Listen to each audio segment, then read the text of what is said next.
Сәлеметсіздер ме үшін сынып оқушылары. Бүгін мен сендерге Smiles People's Book оқулығының 82-83 беттерін түсіндіріп беремін.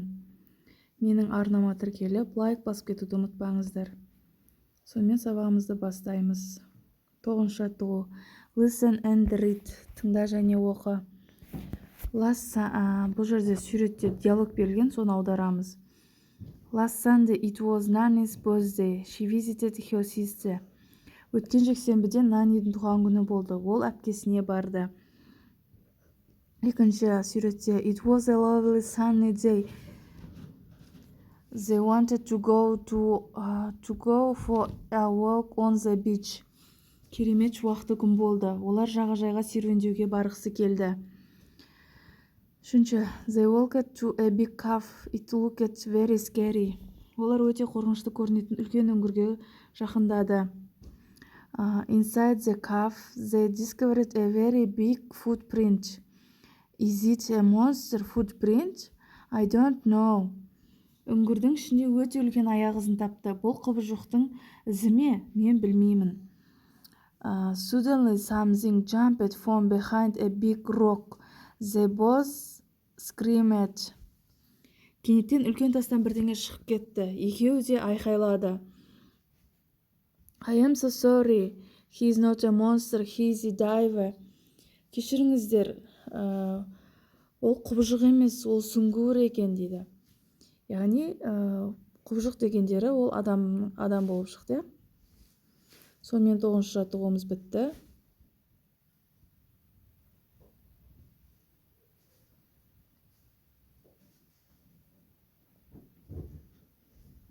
Оныншы жаттығу. Read the story again and write yes or no. Мәтінді қайтадан оқы және жоқ, я деп жауап бер дейді. Біріншісі, Nanny's birthday was last Sunday. Nannyдің өткен жексенбіде туған күні болды. Я. Екінші, she visited her sister. Yes. Я. They wanted to go to the bonfire. Олар көңілді жәрмеңкеге барғысы келді. Жоқ, олар жағажайға барды.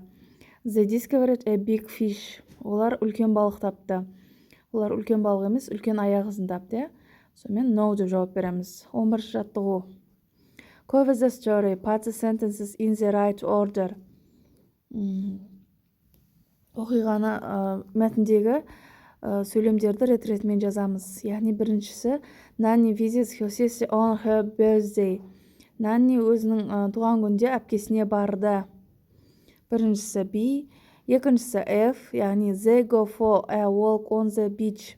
Олар жағажайға серуендеуге барды. Үшіншісі G. They walk into a big cave. Олар үлкен үңгірді көрді. Үңгірге жақындады. Бесіншісі A. Suddenly something jumps from behind a big rock. Кенеттен үлкен тастан бір нәрсе секіріп шықты. Алтыншысы E. They both scream. Олар айқайлап жіберді. Жетіншісі D. He's a diver. Ол сүңгуір екен. Сонымен 11-ші жаттығуымыз бітті.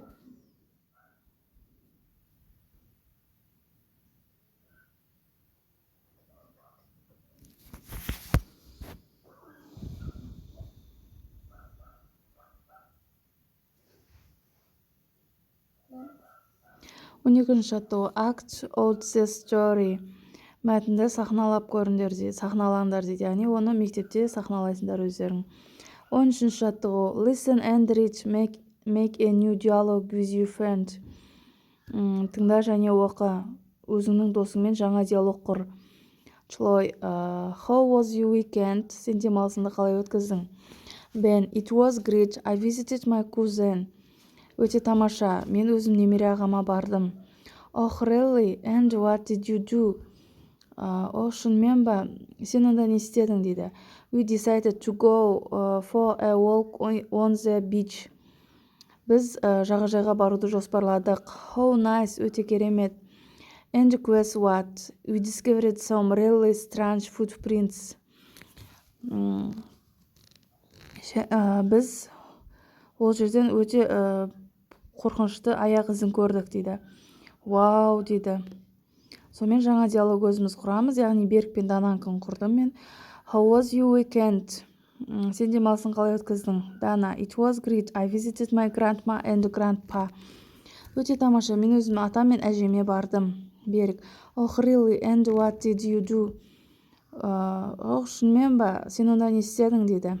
We decided to go swimming. Біз жүзуге барамыз деп шештік. How nice, өте тамаша. And guess what? We discovered a cave on beach. Дейді. Біз ол жерден жағажайдан бір үңгір көрдік дейді. Вау дейді. Вау деп тұр, яғни. 14-ші жаттығу. Listen, point and repeat. Тыңда, қара және қайтала. Baby, бала. Bird, құс. Vine, жүзім. Valley, аңғар. 15-ші жаттығу. Complete and listen and repeat. Толықтыр, сосын тыңда және қайтала дейді. The baby bird was on a vine in the valley. Балапан алқаптағы жүзімде отырды. Яғни суретке қарап сөйлемді толықтырдық. Сонымен бүгінгі сабағымыз бітті. Қош сау болыңыздар.